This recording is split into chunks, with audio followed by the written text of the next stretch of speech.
자, 안녕하세요. 정문일진 황철중 대표고요. 지금부터 DSR 제강 한번 보도록 하겠습니다. 질문이 들어오셔서 했는데요. 여러분들이 물으셨을 때는 어떤 제가 얘기하고 싶은 것은 황 대표의 말을 절대적으로 따르지 마세요. 절대적으로 따르시면 안 됩니다. 어느 걸 따르시냐면 생각해 볼 수 있는 시간만 가지세요. 그게 맞죠? 왜냐면 정답이 아니고 대응을 잘 하셔야 됩니다. 결론이. 자, 그러면 지금부터 보겠습니다. 큰 그림부터 보는 이야기를 황 대표는 늘 하죠. 큰 그림. 그래서 조금 전에 우리가 같이 공부했던 큰 그림과 작은 그림의 조화에 대해서 얘기를 해요. 그죠? DS가. 그래서 연봉을 한번 볼게요. 이렇게. 연봉을 한번 볼게요. 이렇게. 자, 연봉을 보게 되면 이렇게 당겨 볼게요. 자, 이렇게 땡겨보면, 이 주가가 그동안에 흘러갔던 역사적인 고점과 역사적인 저점 어느 정도 윤곽은 알 수 있죠. 그죠? 그리고 또 하나, 지금 현재 주가가 어느 위치에 있는지를 생각해 볼 수 있는 거죠. 그죠? 예. 그리고 이걸 통해서 여기가 지금 거래가 많았다. 그러면 지금 지수가 여긴데, 왜 여기가 고점으로 이렇게 오래 맞고 떨어졌냐를 생각해보면 이 매물이 아닌가라고 추정적 생각도 해볼 수 있는 거죠. 추정적으로 생각해볼 수 있는 거죠. 정답을 구하는 게 아니라고 생각해요, 저는. 이 주식 매매가 생각을 해보는 거죠. 그렇다는 얘기는 얘가 DSR 제강이 여기를 넘어가면 이 저항을 소위 말해서 매물 소화라고 넘어가고 있는 게 아닐까라고 생각을 또 해볼 수 있겠죠. 자, 이런 논리는 수급의 논리예요. 수급의 논리. 이 회사가 가지고 있는 내재적 가치는 아직 이야기하지 않았습니다. 그죠? 수급의 논리예요. 근데 뭐 그렇다 하더라도 저렇다 하더라도 이런 자리가 그런 의미가 있지 않겠냐고 추정해 보는 거예요. 그죠? 그 다음에 작년에 너도 나도 다 똑같이 이 저점을 찍었어요. 그죠? 거의 다가 코로나 때문에 뭐 막 다 멘붕이 왔죠. 자, 그런데 여기 볼게요. 그렇기 때문에 이걸 이렇게 그리면 이런 생각이 들 거예요. 아, 저거는 아래 꼬리였겠구나라는 생각도 가질 수 있겠죠? 왜 이걸 이렇게 그리는지 한번 생각해 보세요. 이렇게. 왜 이렇게 그리는지. 그래서 우리는 소위 말해서 이게 헤드앤숄더라고 하는 거죠. 이게 머리. 늘 얘기하자면 이게 숄더의 개념을 쓰면 이렇게 된 거잖아요. 아래 꼬리를 살짝 달고 이렇게 반등해서 이렇게 올라간 거잖아요. 그죠? 그림을 보면. 이렇게 지지를 하다가. 그러니까 흐름을 잘 타고 가다가 느닷없이 변수에 의해서 아랫골을 달게 된 거죠.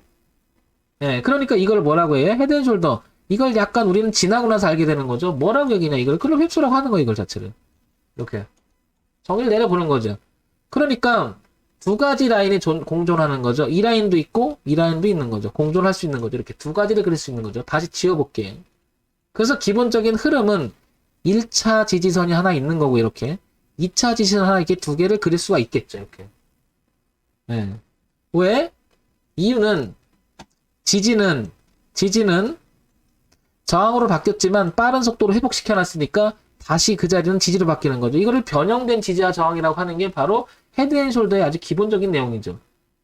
주식하면서 헤드앤숄더의 기본적인 내용을 무시한다는 것은 일반적으로 많은 사람들이 그걸 가지고 기적 분석을 하고 있는데 그걸 왜 무시합니까? 근데 무시해요, 사람들은. 차트쟁이다? 차트는 아니다. 이러면 곤란해진다는 거예요. 거기서부터 좀 생각을 달리 해보세요. 그러니까 1차적인 지지라고 할 수 있는 거고, 밀린다로 2차적 지지라고 할 수 있는 거죠. 이거 휩소가 아니면 추세를 만들어진 거잖아요. 그러니까 뒤를 보면 이런 생각을 해볼 수 있는 거죠. 뒤를 보니까, 소위 말해서 연봉을 통해서 이 라인, 얼마? 3,978원. 그리고 그대로 밀린다면 연봉의 동선이니까 작년에 저점이었던 2,500원대, 2,178원 정도 이런 라인들이 의미가 있겠구나라고 추정할 수가 있는 거죠. 그 다음엔 위에는 이 고가가 가졌던 의미를 이렇게 찍어보면 이렇게 연결될 수 있는 거죠. 얼마? 7,680원 정도가 이 고가가 아니겠나라고 추정해봤는데 요 가격대가 여기 또 있어요. 그죠? 그러니까 여기는 복합적으로 하나의 저항이 아니었고 저항대 가격을 형성하고 있구나라고 평가를 할 수가 있겠죠. 이렇게. 그러면 지금 상태는 이런 생각을 해보는 거죠. 위쪽에서는 얘를 터먹어서 지지를 해야 되는 거고 이 7천 얼마를, 이 자리 7,600원대를, 그죠? 아래는 만약에 여기를 깨서 이걸 떨어지기 시작하면 이 저항대로 바뀌는 거잖아요. 지지는 저항으로 바뀌고, 저항은 지지로 바뀐다. 주식에서 기본적인 이야기예요, 이건. 기본적인 이야기예요, 제 얘기가 아니고. 제가 지어낸 얘기가 아니고. 그러니까 중요하죠. 중요하죠. 근데 왜 무시하냐고, 그러고. 무시하지 말고 한번 보자는 거죠. 그래서 DSL 제강은 지금 이 안에 갇혀 있다는 생각이 들어요, 일단은. 그래서 뭔가 모멘텀이 있고 강력한 뭐가 있다고 그러면 실적이 받침이 된다면 여기를 넘어간다면 영역을 바꿔주는 거죠, 이렇게. 이렇게 바꿔줄 수 있는 거죠. 그런데 이걸 이기지 못하고 떨어지면 영역이 레벨이 떨어진다는 것은 구조적으로 뭔가 문제가 있으니까 떨어졌겠죠. 그렇게 추정을 해보자는 거죠. 예. 따라서 DS 제강은 이런 생각을 해보는 거죠. 주가가 밀리더라도 3,000원대는 지켜야 된다는 생각이 들 것이고, 최악의 경우는 2,500원까지는 지켜줘야 될 것 같고, 그 다음에 얘는 극복하는 나머지는 어디다 7,500원을 안착시키는 게 얼마나 중요하다, 이런 생각을 해볼 수 있는 거죠. 그러면 여기서 연봉을 통해서 뭐 하는 거예요? 추정할 수 있는 가격대가 나오는 거죠. 윤곽을 잡아놓고 가는 거죠. 이렇게. 근데 연봉도 분석 안 해요, 사람. 연봉 있는지도 모를 거래요. 연봉이 뭐야? 이런다고요. 자, 그 다음에 요거를 이제 요 하나하나 윗꼬리나 아랫꼬리를 파동으로 움직였겠죠? 그냥 움직이지 않았을 거란 말이에요. 그러니까 월봉을 넘어가는 거예요, 월봉을. 왜? 범위를 확대해 보려고요. 어떻게? 파동의 범위를 확대해 보는 거죠. 네, 파동의 범위를. 자, 그래서 얘를 다시 보니까 여기 이 고가. 그러니까요. 7,745원을요. 이거만 봤었어도 제가 늘 얘기하지만 이거만 봤었어도요. 이거는 왜 저항인지 우리가 생각해 볼 수 있는 문제가 생긴다니까요. 이게 단순한 것 같지만요. 시장에서 제시해 놓은 가격이라고 하는 것은요. 엄청 중요한 의미를 가질 때가 너무나 많단 말이에요. 무시할 수 없을 만큼. 그러니까 여기가 의미 있었구나라고 생각을 해보는 거죠. 이렇게. 왜 맞고 떨어졌느냐를 구조적으로 이 회사가 문제가 있어 떨어졌는데 이걸 묻기 전에 기술적 분석 이만큼 중요하다는 걸 한번 생각해 보자는 거죠. 그러면 얘는 이런 생각을 해보면 돼. 여기를 넘어가서요. 넘어가서 이 강한 저항대가 넘어가서 지지로 바뀐다면 되게 의미가 있지 않을까요? 이런 생각을 먼저 해보고요. 흐름상 이거를 깨지 않는다는 것은 이제 단기적으로 보면 이런 거죠. 그러니까 여기 보게 되면 얼마가 돼요? 5,000원쯤 될 것 같아요. 그죠? 여기를 깨지 않는다면 얘는 이 안에서 파동을 치면서 넘어가 볼 생각이 있다라는 것이고, 이 5,000원을 깨져 놀게 되면 어떻게 돼? 이게 내려오면 저항대가 생기잖아요. 저항대가 생겨. 나만 보는 게 아니라니까요. 그러니까 지금 연봉에서 월봉으로 좁혀보니까 더 구체적이게 일단은 5,000원을 안 깨야 되네. 이게 이런 생각이 들겠죠. 그죠? 그리고 7,500원을 빨리 극복해줘야겠네. 이런 생각이 들고, 현재 5,980원이니까 6,000원이잖아요. 그죠? 그러니까 위로는 1,500원 정도, 아래는 5,000원이니까 얼마? 1,000원 정도를 간격을 두고 얘가 약간 아래쪽으로 처져 있는 위치에서 놀고 있는 거죠. 그런 생각을 해보는 거죠. 자, 그럼 이쯤 되면 이제 생각을 해볼 게 뭐냐.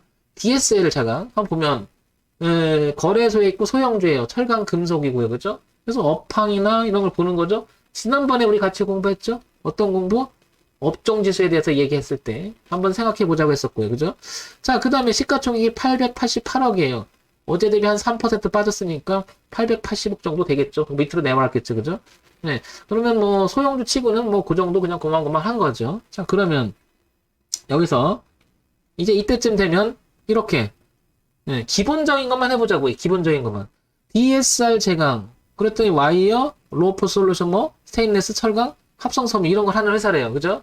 자, 우리가 관심을 가져야 될 건 바로 이제 실적이라는 내용을 생각해 봐야겠죠. 왜냐하면 회사에서 남기는 장사를 하고 있는지를 한번 살펴보는 거잖아요.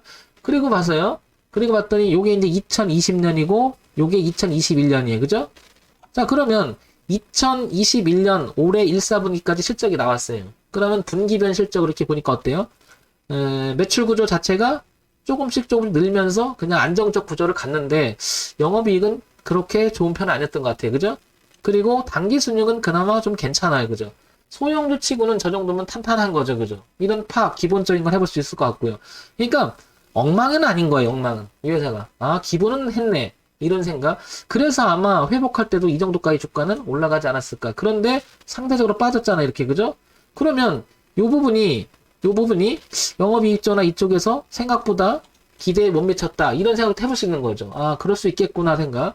그런데 매출액 구조는 괜찮아요. 탄탄하죠? 자, 그 다음에 연간 실적 한번 봐볼게요. 연간 실적을 최근에 보게 되니까 2004년 정도의 연간 실적을 보니까 어때요?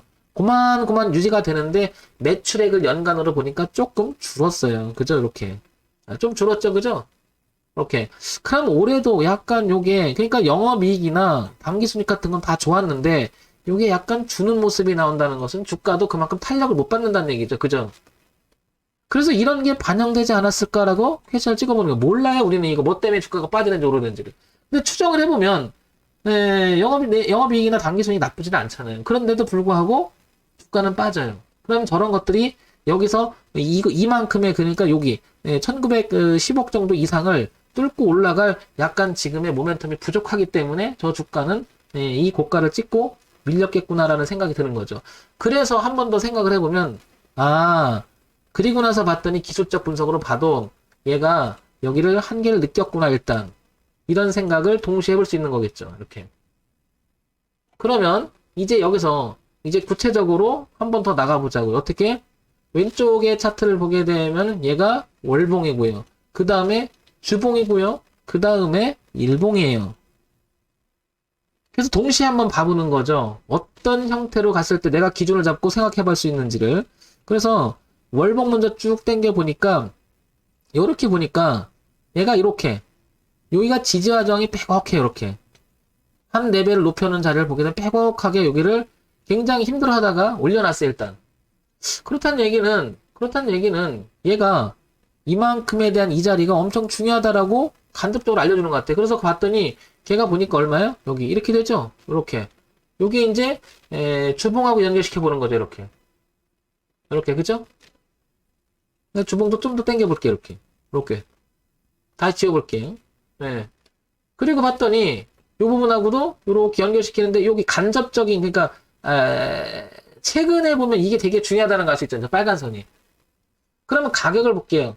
먼저 가격을 대충 보게 되면 저게 차이가 생기겠죠. 당연히 지지와 저항선이니까. 그래서 이렇게 한번 보면 5,400원에서부터 이렇게 보면 여기 한 4,700원까지 한 700원 정도 대충 추정해보면 그 정도 간격을 두고 뭐 하는 거예요? 지지가 형성돼 있구나 이런 생각. 여기 저항했었잖아요. 저항. 그걸 뚫고 가려고 해서 눌렀다? 그러면 여기 지지가 될 수 있는 거잖아요. 그러면 대충 윤곽이 잡히는 거잖아요. 저 정도. 구체성은 좀 떨어지더라도, 그죠? 윤곽을 먼저 잡고. 그 다음에 이제 일봉으로 와볼게요. 이렇게. 일봉으로. 아래 차트가 일봉이니까.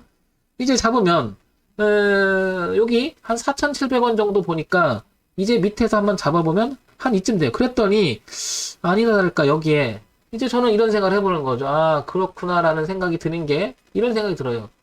여기에 왜 매물이 이렇게 많냐고요. 그죠? 여기가 뭔가 거래가 많이 됐죠. 그러니까 그 자리가 많이 왔다 갔다 했으니까 당연히 그 자리 거래가 많겠죠. 그런데 여기를 보세요. 치고 나갈 때. 여기 치고 나가기 전에. 저항받고 저항받고 저항받고 저항받고 저항받고 저항받고 저항받고 저항받고 저항받고 저항받고 저항받고 저항받고 이제 지지받고 갔어요. 그죠? 그러니까 이 가격은 누군가가 세력 있다면 이 정도의 자기들의 단가를 가지고 있었다라고 추정을 해볼 것 같아요. 저는 이렇게 그렇지 않을까요? 그러니까 생각을 해보면 조금만 더 생각을 해보면 이런 생각이 들어요. 누가 매집을 했다면 여기서 한 것 같고요. 그죠? 그러면 이 근처에 단가를 가진 것 같고요. 지금 얘네들이 다 빼지 않았다면 여기까지 갔다 왔지만 여기서 이익 실현을 상당히 하지 않았을 거라고 추정해보고요. 근데 밀려도 얘네들은 수익이 난 상태가 아닐까요, 여러분? 수익은 나 있네. 이익 실현을 하고 있을 뿐이지. 이런 추정을 해보는 거죠. 그러니까 얘가 여기서 모멘텀을 갖기 위해서 여기를 생각을 해봤는데 여기는 힘들다고 판단하니까 얘들이 여기다 대고 팔았을 수도 있어요. 모르지만. 그렇지 않을까요? 그런데 아까 보니까 실적이나 이런 게 그렇게 나쁜 편은 아니에요. 그죠? 기본은 돼 있어요. 그러니까요. 얘가 저게 만약에 파란색이 그랬다면은 여기를 깨고 내려갈 가능성도 되게 높았을 거예요. 생각을 해보시면. 왜? 기본이 안 돼 있으니까 회사가. 그렇죠, 여러분? 그러니까 이런 자리는 기술적으로 반등할 가능성이 높지 않을까요? 엉망이었고 마이너스였고 뭐 실적이 엉망 개판이었다. 구조적으로. 그러면 얘가 어떻게 될까요? 못 이기고 떨어질 수도 있는데 기본이 돼 있으니까 이런 데 기술적으로 반등할 가능성이 상당히 좀 높다고 봐요. 그래서 아 그래? 그러면 지금 5,980원이니까 4,700원이니까 아직 이 공간이 남아있네. 내가 그러면 새롭게 신규 진입을 하기 위해서는 이런 생각을 해보는 거죠. 아, 좀 더 밀리는 게 맞겠네. 이런 생각이 드는 거죠. 이런 생각. 그래, 여기 너무 비싸. 좀 밀려서 여기서 지지하는 모습이 나면 돌 때 나 한번 생각해 볼게. 이런 뭐가 되는 거야? 추정을 해볼 수 있는 거죠. 얘는. 여러 가지를 생각해보면 기술적 분석이 아무것도 아닌 것 같지만 이런 의미를 갖고 있다고. 생각해 볼 수 있겠나요, 여러분? 네. 예, 황 대표가 얘기하는 건 정답은 아닙니다. 정답은 아니지만 추정을 해보면 그렇다는 얘기죠. 근데 얘가 만약에 여기 깼어요. 이거 회사가 뭔가 문제 있는 거 아니에요? 나름대로 수익도 나고 있는 회사인데 이걸 깼다는 것은 회사 내부적이게 됐든 그 철거업자가 안 좋든 뭐가 안 좋다 그럴 수가 있는 거잖아요. 따라서 저는 이거를 이렇게 생각을 합니다. 저한테 해보라고 그러면 저는 이 4,700원 이 기준을 잡고요. 여기를 잡고요.